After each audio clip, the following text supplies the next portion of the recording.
Hiboy S2 Pro. 2 thumb throttles? Solid wheels. Got that need for speed underglow. What does that do? So grippy.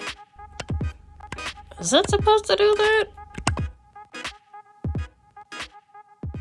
Hi, I'm Chris, and behind the camera is Elizabeth, and we live full-time in a truck camper RV, and I'm going to make the case for you today why the Hiboy S2 Pro might be the perfect transportation solution for you if you either live in an RV in a campground like we do, or maybe you live in a college campus or somewhere where you're looking for a last mile option for your transportation. So let's go over some of the fast facts real quick. So most importantly for everybody looking at a scooter is price. Right now this thing is under $450, and that's why I think it makes it so awesome. Because for that, you get a 500 watt motor up front powered by a 36 volt 11.6 amp hour battery that is IPX4 rated, so you don't have to worry about splashes and stuff like that. And then the little secret under here is there is a dual rear suspension back here, which is adjustable. We haven't adjusted it. It's set up from the factory for a person who weighs 165 pounds. I weigh 185. Elizabeth weighs 125, so it's right in between. So it's been working well for us. Another awesome thing about this scooter is if you see these tires, the slots in the side, they're actually solid rubber, so you never have to worry about getting a flat. And that is a super handy thing if you use this the way we do. For us, this is not a toy just to have a blast on. There's better scooters if you're just looking for a toy to go fast. That's 19. We use this thing like a tool, and having to never worry about getting a flat and just being able to pull it out of the truck and use it daily like we do. I really prefer the solid rubber tires. Though the ride is a little bit rougher, never having to worry about a flat is so nice. Now for the stopping, in the back here, we have a mechanical disc brake, which works awesome, although we never use it because this little scooter has a trick up its sleeve, and that is this little lever up here is the regenerative braking. So you have two thumb throttles essentially up here. The red one makes you stop, and the black one on your right hand side makes you go. For us around here with the hills and everything, we always use this regen braking. It's much smoother and it's completely silent. The other nice thing about this is the light is really bright. It's actually a better light than some of our e-bikes that have much larger batteries and are much heavier and have much bigger lights. This light works really well at night, and it also has these red underglow lights and a tail light that it doubles as a brake light. And that's super nice because we do ride these at night a lot, and we live in this campground, and we live out of a camper full time. So when we're not using this at work, we bring it back here. And just having the confidence that, you know, everybody can see you at night is really nice.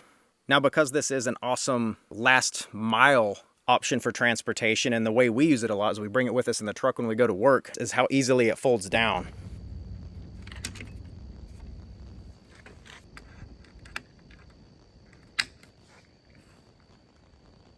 Put the kickstand up and you're ready to go. And because this thing only weighs 36 pounds, it is super easy to carry around.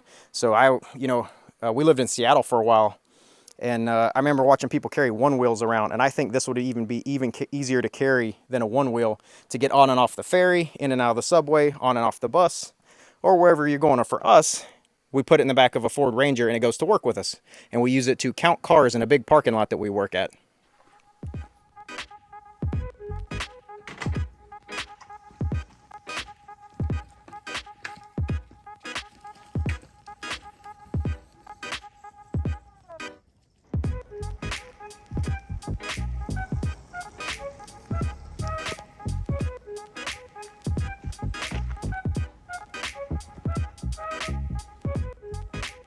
With that 500 watt motor, this thing is rated for a 15-degree hill climb. Now, just so happens that right behind us here at the campground, we have a 15-degree hill. I weigh 180 pounds, 185 pounds. Let's go see if it can actually do it. Now, the scooter does have a 19 mile an hour top speed, and I did verify that with a GPS. It will do 19 miles an hour, and it's rated for 25 miles of range. I have not been able to get anywhere near close to that. We've been getting about half of that. So that is a very optimistic 25 miles, but still, the way we use this and the way I think most people would use a budget scooter like this is to get that last mile into work, to cross a big parking lot, or on a college campus. All right, so we made it here to our test track, and this is a 15-degree hill. This is a no-joke hill. 15 degrees is very steep, so I was impressed that they claim it can do that. Battery's fully charged. We're in sport mode. It has 2 modes, sport and eco. So we've got it in sport mode, so that it unlocks the full power. Let's see if we can do a 15-degree hill climb with a 185-pound person from a dead stop. No cheat. Let's see what it can do. Woo. All right, there's 7 miles an hour, 8 miles an hour for a second, 7 miles an hour. I'm beginning to have a little sympathy for the scooter.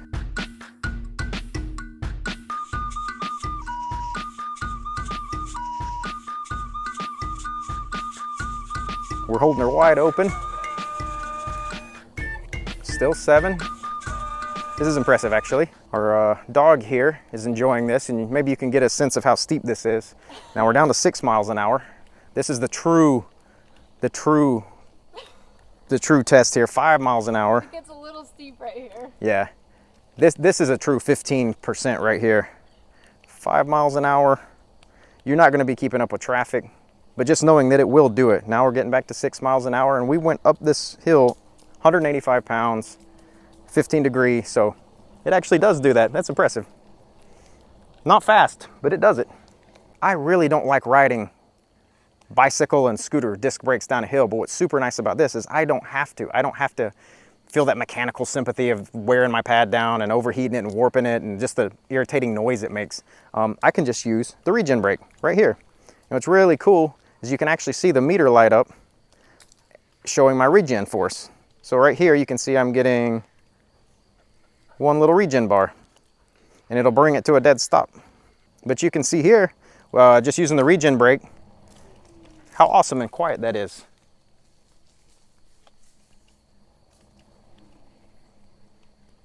Pretty good braking capability. Yeah, this is a very steep hill. I'm not the biggest person in the world, but I'm also not the lightest. But the way it'll bring it almost to a dead stop and just hold it there. It's holding it at 2 miles an hour right now. It's almost like hill descent control. Now the pavement here is really rough, and you can feel the difference in between a pneumatic and a solid tire here. But even with this rough pavement, this is completely fine. You can feel the rear suspension working. It is a little tight, but you can feel it working on this rough pavement. And if you had to walk to go to the bathroom this far, I know this is not a far distance, but if you had to walk this far to go to the bathroom every time you wanted to go to the bathroom or take a shower, you'd get tired of it. And that's where the scooters really came in handy.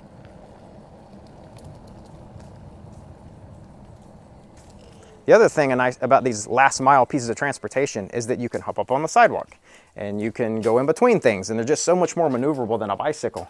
The nice thing is, these being so small, is that you just take them in with you wherever you go.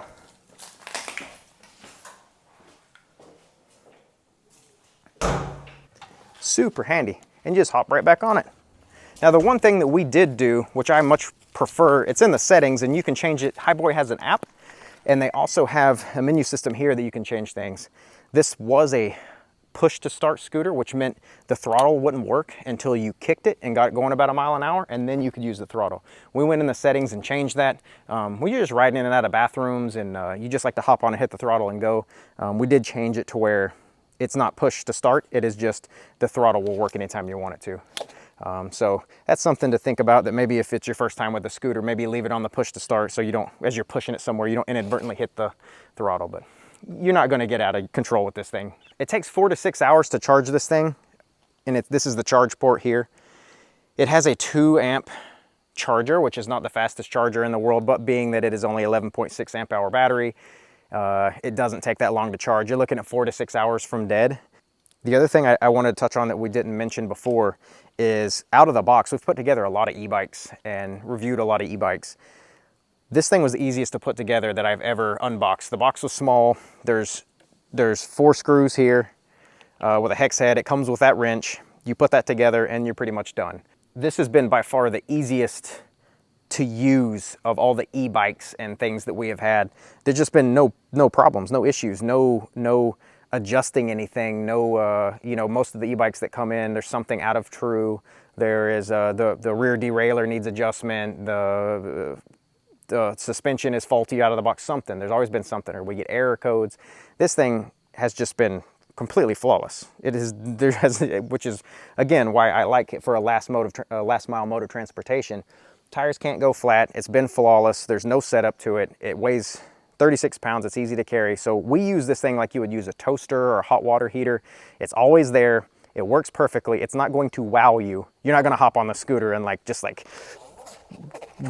wow people. But it does what it's supposed to do. It does what is printed on the tin, and it has been amazing for us. And I think for under $500, you're not going to beat a last mile mode of transportation for this. And it's still super fun. Don't get me wrong. It's super fun. It will put a smile on your face, but it's not going to go 40 miles an hour and you're not going to keep up with traffic.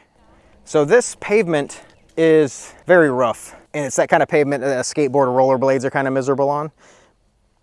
This perplexed me for about a week of riding this thing around. I kept hearing this funny little sound, and I thought it was electrical or something was wrong. And I kept hearing this really odd little sound. And then when we finally figured out what it was, you can get a seat post option for this scooter, which goes right here. And you can actually have a little seat, which I think for the way this would be used, I don't see a good use case for that. But what it does is it makes this little sound right here.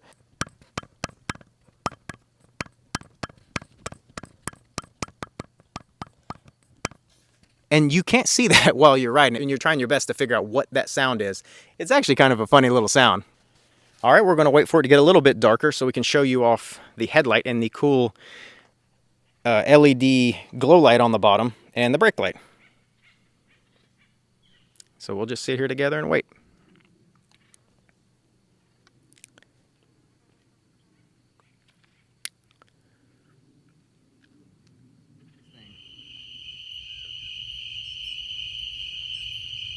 So that's a really cool feature that's hard to show off in the daytime, but I just really wanted to capture that because when you're going down the road, you can see that underglow from a long ways off, and it's like it's a big safety thing, but it looks cool too. And the headlight is super bright. I was trying to figure out how to catch this on the camera well, but you can see all the way in the distance. Those trees are 35 yards in the distance back there. So now I'm going to light up my X-Nito helmet and take this thing for a night ride and kind of show you guys how well the lights work. Let's go.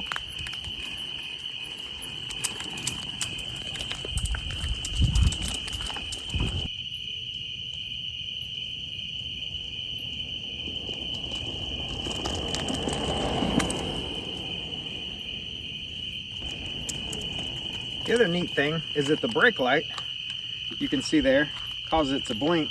It is activated whether you use the mechanical disc brake or whether you use the regen brake. It both activates that blinking tail light. So that's a pretty cool feature. But I've been really impressed with these lights. All right, so for under $500, I don't think you can beat this Hiboy S2 Pro for what you get for your money, the reliability. The website is stocked full of these parts. You can buy almost every part of this thing if you ever needed to from their website. It's been really an awesome workhorse for us for the last 2 months. We use it at work and at home, which our home is a camper. So I really can't recommend this little thing enough. And it's 36 pounds. It's easy to throw in the car when you collapse it down, but it's been super awesome. So go check it out. Let's see what else. Go check it out. Also, if you're interested in a cool helmet to go with your Hiboy scooter, check out X-Nito helmets because they also light up and look really cool at night. This video is not in any way sponsored by X-Nito, but we just really like helmets that are rated for e-bike and e-scooter speeds of 28 miles an hour and that light up. See you guys next video.